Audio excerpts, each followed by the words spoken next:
અમદાવાદના Sardar Vallabhbhai Patel international એરપોર્ટમાં passenger અને કાર્ગોમાં થઈ નોંધપાત્ર વૃદ્ધિ.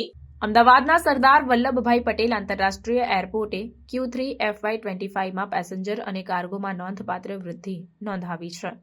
Q3 FY25 દરમિયાન પેસેન્જરોની સંખ્યા 35,50,662 રહી હતી, જ્યારે Q3 FY24માં આ આંકડો 30,08,091 હતો.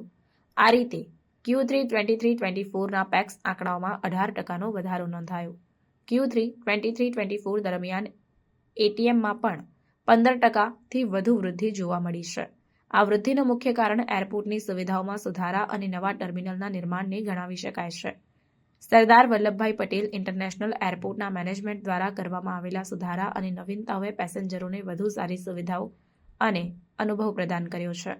આ વૃદ્ધિએ સરદાર વલ્લભભાઈ પટેલ ઇન્ટરનેશનલ એરપોર્ટને વધુ મહત્વપૂર્ણ અને વ્યસ્ત એરપોર્ટ તરીકે સ્થાપિત કર્યું છે.